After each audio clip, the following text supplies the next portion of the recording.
গোলামকে লাখো সালাম বালাল উলা বিকামালিহি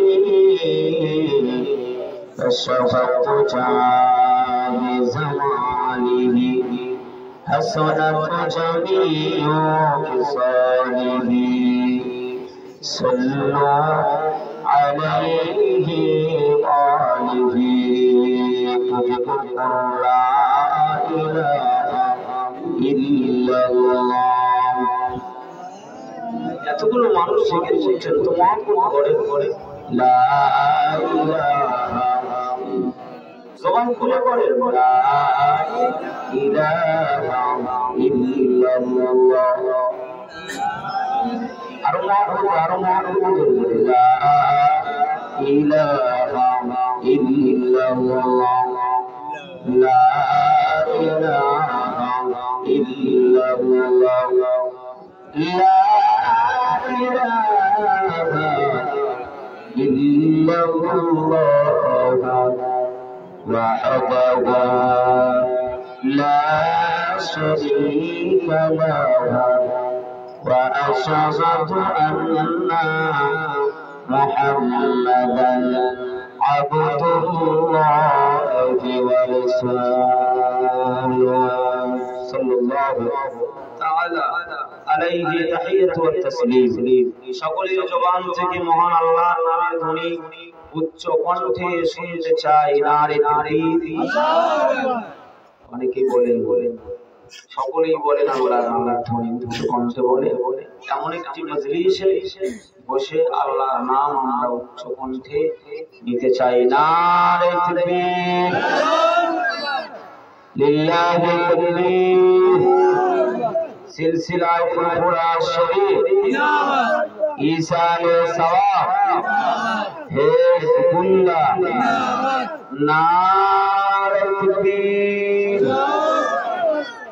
আল্লাহ পাকের দরবারে অসংখ্য কৃতজ্ঞতা জ্ঞাপন করি যে মহান আল্লাহ তাআলা আমাদেরকে এমন একজন ব্যক্তিত্বের ইসালে সওয়াবে বসিয়েছেন যিনি একজন ছিলেন ইমাম আদিলুল ন্যায়পরায়ণ ব্যক্তি এজন্য তার বদলা আল্লাহ রাব্বুল আলামিন শনাক্তকরণ করে রেখেছেন তাছাড়া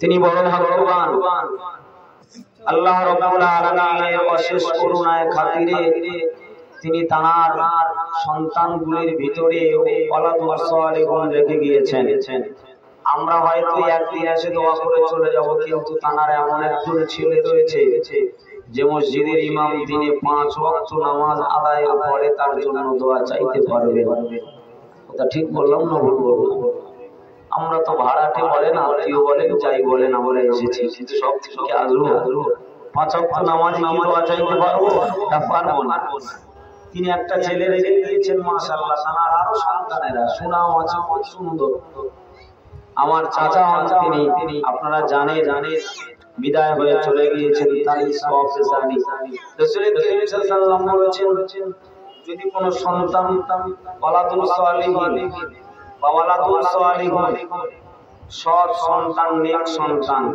নেক সন্তান হয়ে গেলে যে শুধু হাফেজ কমপ্লিট হতে হবে তা নয় আলেম কমপ্লিট হতে হবে তা নয় সৎ ছেলে বলতে যারা শরীয়তের বিধিবিধানগুলোকে মেনে আল্লাহ তাআলার হুকুম আহকামগুলোকে মেনে যথা নিয়মে যদি শরীয়তের উপরে অবিচল থাকতে পারে অটল থাকতে পারে সেই হচ্ছে ওয়ালাদুল সালিহুন সে আলেম হতে পারে হাজী হতে পারে ইমাম হতে পারে যে কোনো পার্সন হতে পারে কিন্তু তার মধ্যে গুণ থাকতে হবে সৎ কি গুণ থাকতে হবে সৎ গুণ থাকতে হবে তাহলে আল্লাহ রাব্বুল আলামিন তার দোয়াকে আল্লাহ তাআলা কেন্দ্র করে এই সওয়াব তার জন্য সাদকায়ে জারিয়া হিসাবে কবুল করবেন বলুন সুবহানাল্লাহ রাসূল করিম সাল্লাল্লাহু আলাইহি ওয়াসাল্লাম বলেছেন মানুষের ইন্তেকালের পরে মানুষের সব আমল বন্ধ হয়ে যায় কিন্তু ইল্লা হরফে ইস্তিসনা এসে আবার কেটে ভাগ করে বলছেন না না, সব আমল বন্ধ হয় না, কিছু আমল খোলা আছে। যেমন আল্লাহ তাআলা বলেছেন সাজাদাল মালাইকাতু কুল্লুহুম আজমাইন ইল্লা ইবলিস। আল্লাহ তাআলা বলেছেন সব ফেরেশতারা সিজদা করলো, আবার আল্লাহ বলেছেন না না না, ওই যে আযাতিল শয়তান ওকে ইল্লা দিয়ে আমি কেটে বাদ দিয়ে বললাম ও সিজদা করেনি। বরং পৃথিবীর মাঝে সব আমল বন্ধ হয়ে গেলেও কিছু আমল আপনার জন্য খোলা থাকবে। সেই আমল যদি, সেই কাজ যদি আমরা করে যেতে পারি, তাহলে মরণের পরে শুয়ে শুয়ে ও কবরে আমরা সওয়াব পেতে থাকবো। বলুন সুবহানাল্লাহ। এমন কিছু কাজ, তার ভিতরে অন্যতম একটা কাজ হচ্ছে যেটা আপনার সন্তান দুনিয়ার মাঝে রেখে যাওয়া, এটা অন্যতম একটা কাজ। যাই হোক, আল্লাহ রাব্বুল আলামিন আমাদের কিন্তু চিরস্থায়ী হায়াতের জিন্দেগি কাউকে দেননি। দুনিয়াটা আসা এবং যাওয়ার জায়গা। जो आने वाला है वो जाने वाला भी है, এটা ঠিক কি না বলেন? जो आने वाला भी है वो जाने वाला भी है। যে এসেছে সে একদিন যাবে, যাবেই, অবশ্যই যাবে। কারণ আল্লাহ রাব্বুল আলামিন বলেছেন খালাকাল মাউতা ওয়াল হায়াতা লিয়াবলুয়াকুম আইয়ুকুম আহসানু আমালা। আমি আল্লাহ রাব্বুল আলামিন হায়াতের আগে মউত তৈরি করেছি, হায়াতকে তৈরি করে মউতকে হায়াতের পিছনে সেটিং করে দিয়েছি। কেমন সেটিং করে দিয়েছি? মউত হাওয়া হায়াতকে টানতে রয়েছে। হায়াতের কাছে মউত কিন্তু একদিন, মউতের কাছে হায়াত একদিন ধরাশায়ী হয়ে যাবে। তার চেয়ে আমাদের যেদিন থেকে মায়ের পেট থেকে বেরিয়েছি সেদিন থেকে আমরা যে হায়াত পেয়েছি, আল্লাহ তাআলা যে হায়াত আমাদেরকে নির্ধারণ করেছেন, সেই হায়াতের পরিসমাপ্তি একদিন রেখেছেন। ওই পরিসমাপ্তি ঘটাবেন কিন্তু মউতের মাধ্যমে। মউত কিন্তু হায়াতের পিছনে দৌড়ে চলেছে। 1 ঘন্টা অতিক্রম হয়ে গেল, মানে 1 ঘন্টা মউত দৌড়ে মরণ কাছে চলে আসলো। কথা ঠিক কিনা বলেন? কোন দিন ধরে ফেলবে আপনি নিজেই জানেন না। কোন সময়, কোন জায়গায়, কোন টাইমে মরণ হবে আপনাদের কারো জানা আছে? বাবা কারো জানা আছে? কারো জানা নেই। ঘরে হতে পারে, রোডে হতে পারে, ডাক্তারখানায় হতে পারে, সফরে হতে পারে, যে কোনো জায়গায় হতে পারে। মরণের জন্য সর্ব অবস্থাতেই আমাদের প্রস্তুত থাকা দরকার। মরণকে ভুলে গেছি তাই নামাজ কাজা বেশি হচ্ছে, মরণকে ভুলে গেছি তাই রোজার ভক্তি নাই, মরণকে ভুলে গেছি তার বাপ মায়ের মুখে বেশি নেই।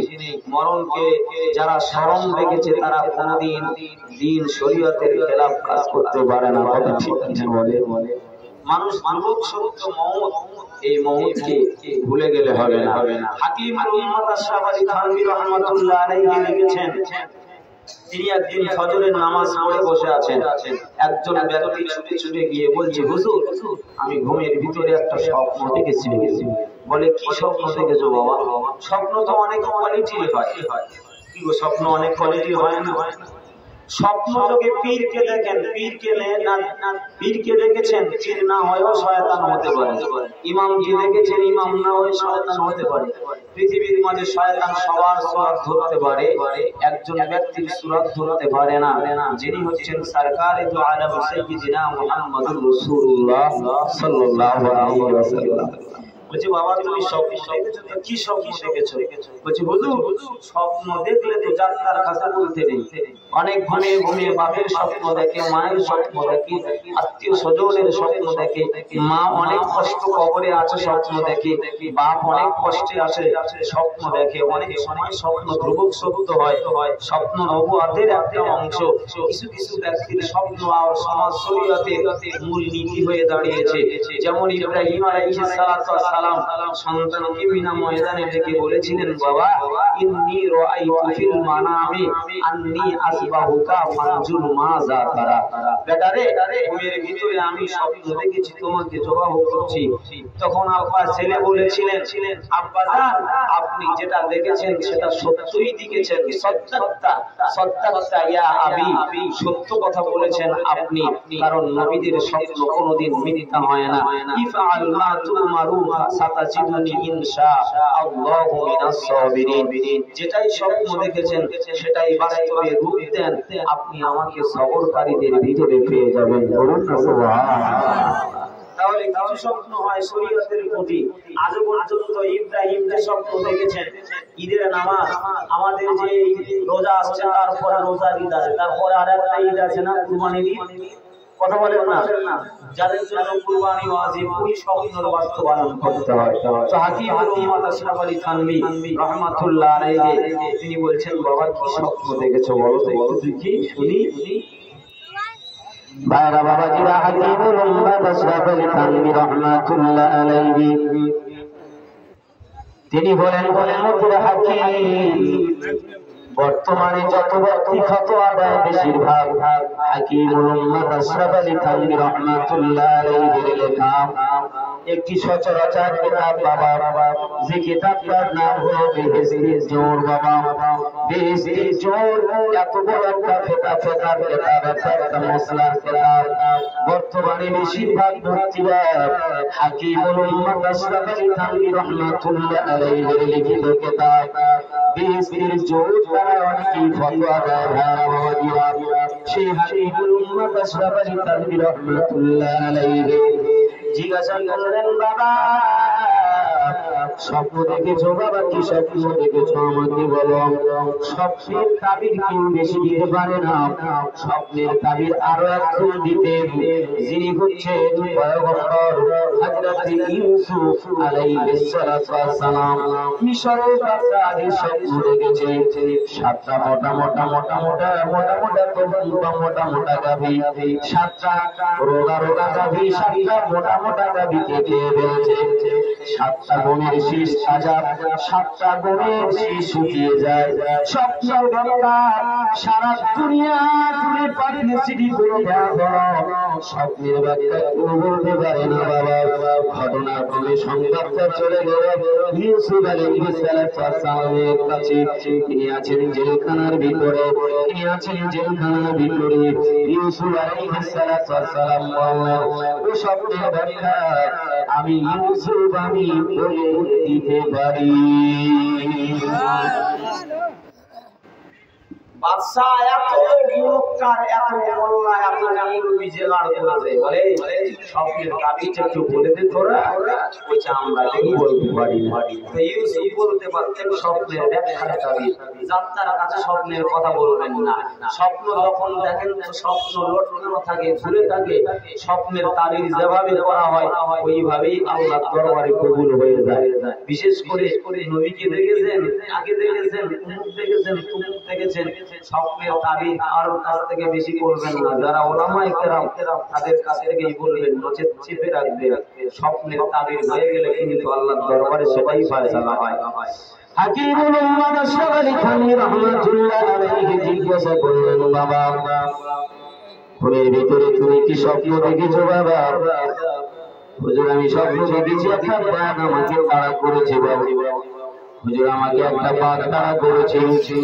তাড়া খেয়ে তুমি কি বললে? বলছে হুজুর তাড়া খেতে খেতে আমি দৌড় দিয়েছি। বাঘ যদি তাড়া দেয় তো মানুষ থাকতে পারে না, দৌড় দিয়েছি, আমি দৌড় দিয়েছি। দৌড় দিতে দিতে মোটা একটা গাছ দেখতে পেয়েছি। হুজুর গাছে আছে কামড়ে উঠে গেলাম। বাঘটা এসে আমার গাছের গোড়ায় এসে বসে গেল। আমার দিকে তাকিয়ে তাকিয়ে এক দৃষ্টিতে আমি উঠতে উঠতে গাছের পাতায় গিয়ে হাজির হলাম। যে গাছের ডালে গিয়ে আমি বসেছি ইতিমধ্যে দেখতে পেলাম একটা সাদা ইঁদুর একটা কালো ইঁদুর ওই গাছের গোড়া থেকে বেরিয়ে উঠেছে। যে গাছের ডালে আমি বসেছি ওই গাছের ডালের গোড়াটা কাটতে রয়েছে। সাদা ইঁদুর গোড়াটা ডালটা কাটে তো কালো ইঁদুর বিশ্রাম করে। কালো ইঁদুর কাটে তো সাদা ইঁদুর বিশ্রাম করে। হুজুর ঘুমের ভিতরে দেখছি দুইটি ইঁদুর পাল্লা পাল্লি করে গাছের ডালটা আবার কেটে দেয়। দেখতে দেখতে আমি দেখতে পেলাম আর একটা কামড় দিলে গাছের ডালটা ভেঙে আমি পড়ে যাব। নিচের দিকে তাকিয়ে দেখি আর একটা বাঘ আমাকে ফেলার জন্য পড়ে আছে। একটা বাঘ আমার গাছের গোড়ায় বসে আছে। দুইটি ইঁদুর গাছের গোড়াটা কাটাকে শুরু করেছে। নিচের দিকে তাকিয়ে দেখি একটা ইঁদুর একটা বাঘ বসে আছে আমাকে ফেলার জন্য। হাকিমুল মাদ্রাসাবাড়ি থামি বলেছিলেন, বাবা এটা দুনিয়ার কোন বাঘ নয় বাবা, যে বাঘ হাতি প্রত্যেককেই ধরা করতে হবে। বাদশা সেকেন্দার জুলকারনাইনকে আমার আল্লাহ তাআলা তামাম পৃথিবীর রাজত্ব দান করেছিল। বাদশা সেকেন্দার জুলকারনাইনকে আমার আল্লাহ তাআলা 1600 বছর গায়ে খেতে রেখে দিয়েছিলেন। আল্লাহ তাআলা তাকে একটা ঘোড়া দিয়েছিলেন, যে ঘোড়ার উপরে সওয়ার হয়ে তামাম পৃথিবী দুইবার ভ্রমণ করেছেন। ও ভাইরা বাবাজিরা, সে ঘোড়ার উপরে আরোহণ করে একবার চাবুক মারলে প্রতি কদমে 12,000 কিলোমিটার রাস্তা অতিক্রম করে চলে যেত। তুমি স্বপ্ন দেখেছো বাবা, দুনিয়ার কোন বাঘ নয়, সুন্দরবনের বাঘ নয়, রয়েল বেঙ্গল টাইগার নয়, সুন্দরবনের বাঘ ধরলে অনেক সময় নেকড়া নেকড়ি করে ছেড়ে চলে আসা যায় বাবা, কিন্তু বাঘটা আমার আল্লাহ তাআলা হায়াতের আগে তৈরি করেছেন। তিনি বলেছেন, খালাকাল মাউতা ওয়াল হায়াতা খালাকাল মাউতা ওয়াল হায়াতা লিয়াবলুয়াকুম আইয়ুকুম আহসানু আমালা। ওটা দুনিয়ার কোন বাঘ নয়, ওটা ওই বাঘটার নাম হলো মওত। যিনি বাদশা সেকেন্দারকে ছাড়ে না, না না না, পৃথিবীর মাঝি আদম নবীকে ছাড়ে নাই, নূহ নবীকে ছাড়ে নাই, আইয়ুব নবীকে ছাড়ে নাই, মুসা নবীকে ছাড়ে নাই। পৃথিবীর মাঝে যত নবী আর রাসূল এসেছে সকলকে ধরা খেতে হয়েছে। আবু জেহেলকে ছাড়ে নাই, নমরুদকে ছাড়ে নাই, ফিরআউনকে ছাড়ে নাই। ওই বাঘের হাতে ধরা একদিন ধরতে হবে বাবা। না না না না না, হযরত ওমর ফারুক রাদিয়াল্লাহু তাআলা আনহু সেই মরণের বিছানায় শয়ন করেছেন বাবা। তিনি আল্লাহর নবী সাহাবীদেরকে ডেকে ডেকে বলেছিলেন, ও সাহাবীরা, ওই সে মরণের কাছে আমাকে ধরা পড়তে হবে, তবে হ্যাঁ আমি যখন মরণ বরণ করব আমার লাশটা নিয়ে আমার নবীর রওজা মুবারকের ভিতরে নিয়ে যাব।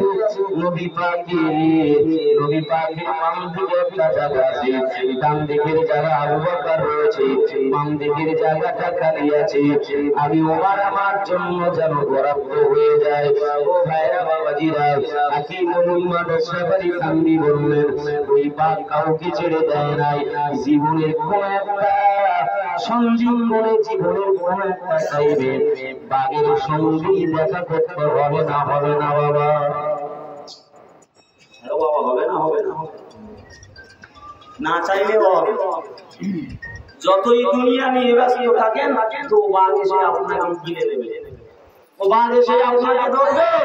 আমরা তো সব বেশিরভাগ মানুষ এখন দুনিয়া নিয়ে ব্যস্ত থাকি। রাসূলুল্লাহ সাল্লাল্লাহু আলাইহি ওয়াসাল্লাম হাদিসটি বুখারী শরীফের হাদিস। রাসূল যাচ্ছেন, যেতে যেতে দেখছেন রাস্তার পাশে একটা ছাগল মরে গেছে। ছাগলটার এক কান কাটা। 2-4 দিন পরে থাকলে তো ছাগল পচে যায় না, কি পচে যায় না, বলেন। ছাগল পচে যায়, ছেড়ে দিলে পচে যায়, তো গন্ধ বেরোচ্ছে। রাসূলুল্লাহ সাল্লাল্লাহু আলাইহি ওয়াসাল্লাম একটা কান ভালো আছে, কানটা ধরে চেকিয়ে তুলে বলছে, ও সাহাবীরা, এটা কি বলো তো? বলছি, ইয়া রাসূলুল্লাহ, আপনার নাকে গন্ধ যায় না। বলে কেন? বলছে মোরা ছাগল, পচা ছাগল, আমরা গম ধরে পাশে যেতে পারি না, আর আপনি কান ধরে চেকিয়ে নাকের ধারে এনে দেখছেন চোখ দিয়ে, আর আমাদেরকে ডাকছেন, ব্যাপারটা কি? রাসূল সাল্লাল্লাহু আলাইহি বলেছিলেন, সাহাবীরা তোমরা এখনো আমাকে চিনতে পারলে না। বলুন না সুবহানাল্লাহ।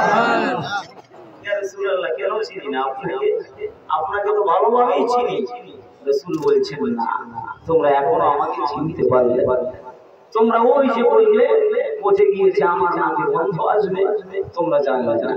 আমি আল্লাহর কাছে বলেছিলাম, ইয়া রাব্বি উহিব্বু সালাসা, আল্লাহ আমি তিনটি জিনিসকে পছন্দ করি। আল্লাহ, আমার আল্লাহ বলেছিলেন, হাবিব কোন কোন তিনটি জিনিস পছন্দ করেন? আল্লাহ নবী বলেছিলেন, এক নম্বরে উহিব্বুল মিসকা, আমি মিসকে আম্বার ভালোবাসি। আমার আল্লাহ তাআলা বলেছিলেন, হাবিব আপনি মিসকে আম্বার পছন্দ করেন, ভালোবাসেন, এজন্য আমি আপনার কোন দোকানের খরিদ্দার বানালাম না। আমি আপনার মস্তিষ্কটাকে, আমি আপনার সারা শরীরটাকে, আমি আপনার সারা বদনটাকে মিসকে আম্বারে রূপান্তরিত করে দিলাম। বিশ্বনবী বলেছিলেন, সাহাবীরা আমার শরীরটা মিসকে আম্বার শুধু নয়, আমার ঘাম যখন নির্গত হয় আমার ঘাম মিসকে আম্বার। না না, আমি কথা বলি, আমার কাল থেকে মিসকে আম্বার বেরিয়ে যায়। আমি যখন মিসকে আম্বার নিঃশ্বাস প্রশ্বাস নেই, আমার নাক থেকে মিসকে আম্বার বেরিয়ে যায়।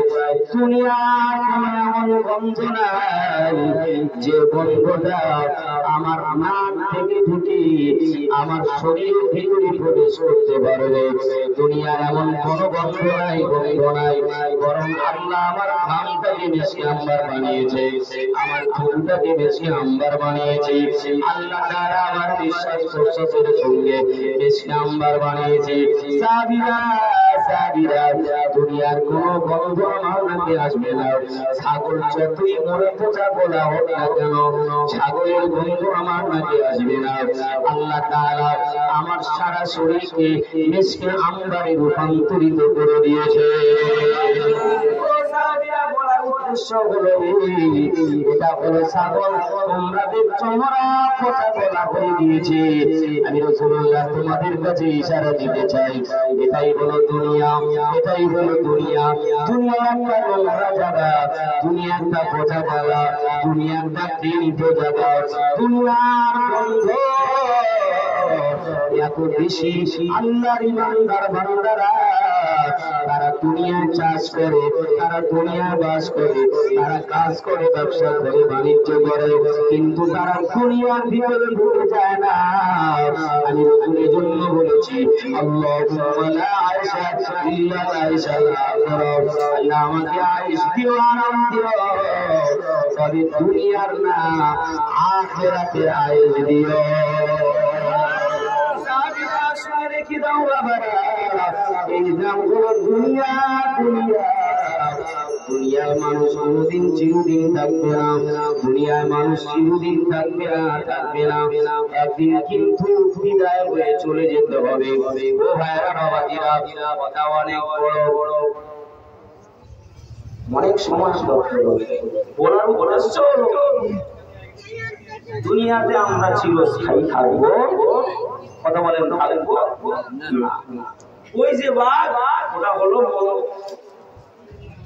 একটা সাদা ইঁদুর কালো ইঁদুর ডাল কাটতেছিল, তো তিনি বললেন, সাদা ইঁদুর যদি ডাল কেটেই দিত তোমার মরণ হতো দিনে, যদি তুমি দেখতে কালো ইঁদুর ডাল কেটেছে তাহলে তোমার মরণ হতো রাতে।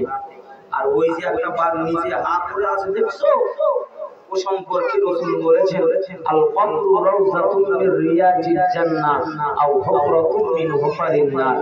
ওই যে কবর, ও সব সময় হা করে আছে, শুধু হা করে নেই, দিনে 5 বার জীবিতদেরকে আহ্বান করে ডাকে, ইয়া আইয়ুহান নাস আনা বাইতুত তুরাব, আনা বাইতুল ওয়াহদা, আনা বাইতুল গুরবা, আনা বাইতুল মুসলিমা। কথা বলেন ঠিক ঠিক? আমরা শুনতে পাই।